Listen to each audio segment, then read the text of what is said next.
group researched emotionally focused couples therapy, or it's also called EFCT, and we're just going to give a little overview of what it entails and then do a little skit. So EFCT is a type of marital therapy that focuses on how partners construct their emotional experience of relating to one another, and it also focuses on how they engage in order to expand their emotions, with the goal being to create a secure bond between the couple. Just some assumptions of EFCT. One is that the rigid interactions that the partners are having are due to their emotional states, and also that they're stuck in habitual ways, so it doesn't necessarily mean that they're developmentally delayed or unskilled. And they also try to target their emotions and use that as a way to change and improve their relationship. And then one more assumption is that if the marital therapy is being effective, then it will also address the security of the bond. The attachment theory is used as the framework for improving the relationship, and it says that people fulfill their attachment needs through emotional security, and the goal is to obtain secure attachment. So a lot of the couples who are seeking this type of therapy have insecure attachment. And then, so when one spouse desires reassurance and acceptance but doesn't seek it effectively, that's when you see problems arise, and the resulting emotions may include frustration or distress. So an example would be if the wife wants more reassurance that her husband loves her, she may be accusatory, which could cause her husband to withdraw and distance himself as a response. So this creates a negative cycle of criticism, anger, as well as withdrawal, which decreases the spouse's attachment security, which causes the marital dysfunction. Don't worry about a thing.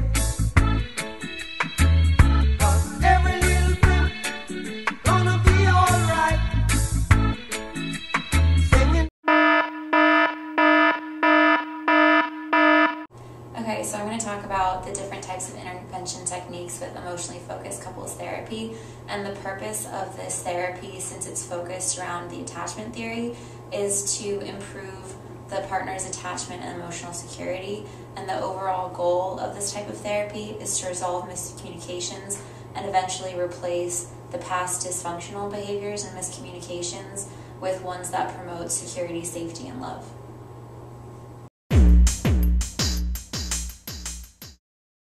Since the main reasoning and concepts behind the intervention techniques goes back to the attachment theory, there's a focus on the importance of self-disclosure, and this disclosure is therapist regulated, so the therapist will go back and forth with the different partners and try to get them to express their feelings.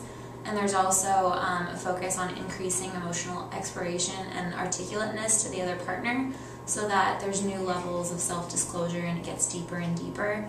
And as couples become more vulnerable and exposed because of this, there's more room for growth, and this leads to a new realized sense of self and connectedness and empathetic behavior from the partner. And as partners do this, they become more accessible to each other, which increases responsiveness and promotes growth of trust, positive interactions, and enhanced communication. Don't worry about a thing.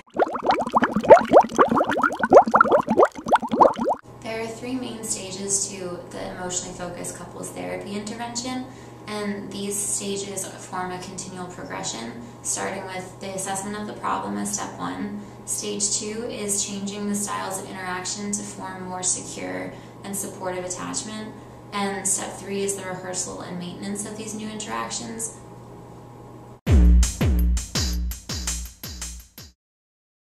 Stage 1 is broken into 4 steps. The first step is partners describing the problem and emotions felt during a recent conflict, and the more specific the better. So example is detailing a recent argument. Step 2 is partners explore and identify emotional fears and needs of attachment for acceptance and security.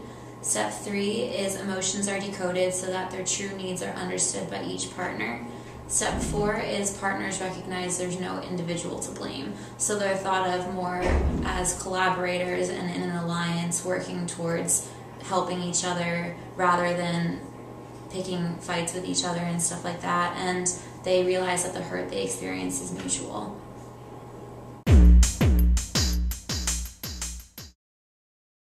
Stage 2 is developing and constructing new means of interaction. So step 5 is partners acknowledge their deepest feelings. Step 6 is partners begin to accept one another's feelings from the previous step and explore new relationship interactions. And these interactions address ways in which the self-needs of each partner can be met. Step 7 is partners reconstruct their behavior and responses to each other, and these responses are centered around openness and understanding, and this encourages cooperation.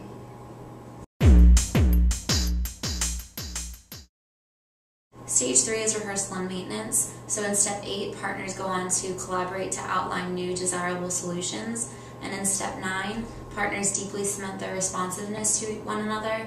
And this responsiveness relies on the couple's abilities to rebuild their emotional and attachment security. And this is done through rehearsal of new interaction styles and the reinforcement of each other's attachment needs.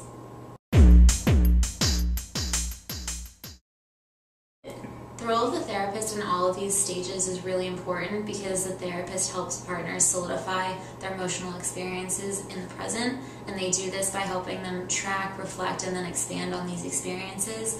And they also validate the sense of helplessness felt by the partner in the context of the destructive cycle.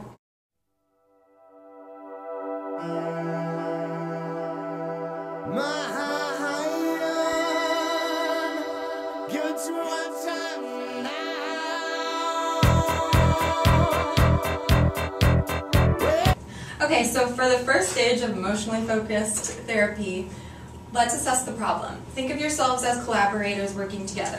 Why don't you describe a recent argument you guys had?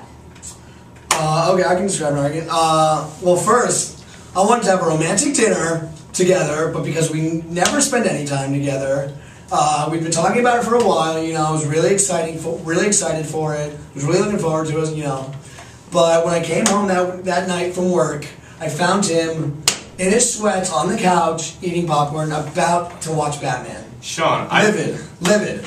I told you I set up the Blu-ray this morning for a reason. I bought Batman on 3D. I got that 3D TV a week ago for a reason. Okay, so let's try and identify some of the unmet needs you guys are having. What are some emotional fears that you have? Well, the relationship started off pretty well. Started off, a couple years ago. But then he was promoted, so we got carried away with work, started ignoring me. He didn't give me, the time of the day, didn't give me enough attention in the relationship. I feel like if something were to happen these days, that he just really wouldn't be there for me. It hurts me. Okay, and what about you, Tony?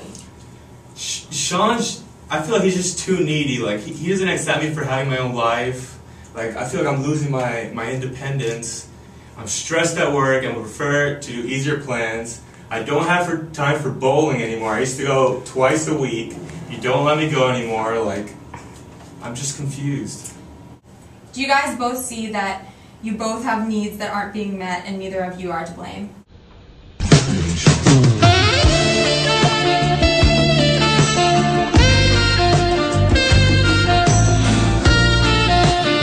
Yes, we're both hurting. Okay, so moving on to the second stage, we're going to try putting new, more constructive means of interaction into place that both acknowledge and satisfy Sean's need for support and Tony's need for independence and acceptance. Sean, do you see why Tony feels that he's losing his independence? Yeah, I can definitely understand. I can definitely, sympathize with him. I'm definitely a little needy some days. I can be clingy. I don't give him his space. I can be a little brat some days. Okay, and Tony, do you see why Sean is worried and feels unsupported? Yeah, I understand. I guess I was just assuming he knew I was there for him. Okay, good. So let's try and explore new responses that are open and understanding of these needs that you guys both recognize. In the future, what are some ways that you've learned to manage these underlying fears? Okay, so now when I'm going to come home and I'm worried about being neglected, instead of nagging him to go out with me and yelling, I realize that that's not, the most beneficial way of communicating between us, and I've learned that it doesn't get me what I want. Sean, I understand that what I saw as nagging was a result of me, not showing that, I care. But you gotta understand that, when you yell at me, it's not getting through to me. It just pisses me off, and, I just can't deal with it. And, that's why I have to, walk away from you sometimes. Okay. Okay, So now that you guys have progressed to the last stage, we're going to work on rehearsing and maintaining the approaches that you discovered in the second phase and how your new, more secure relationship can bring new solutions to the old problems you were having. So how's your relationship going since our last sessions? You know what? It couldn't be better. You know what? We still argue though. Every couple does. You know, have little pebbles in the road, but you know when we argue, we get over it. You know, I'm much more understanding. I've also recently discovered a nearby LARPing club, and I've been initiated into the society as a Darkwood Elf Wizard from Aldor. And with my newfound hobby, I've been able to appreciate his independence, so I do understand where he's been coming from now, and you know, the relationship's been going really well. Yeah, me too. I now have a new appreciation for being in the relationship, and I feel a lot more agreeable and understanding with like what we want. He bought me actually a new set of the Lord of the Rings trilogy on DVD. Yeah, and we were actually able to watch it last week. You remember that? Great We had a lot of movies. fun. Yeah. Drank some wine. It was great. Yeah. Sounds like things are going great. Yeah.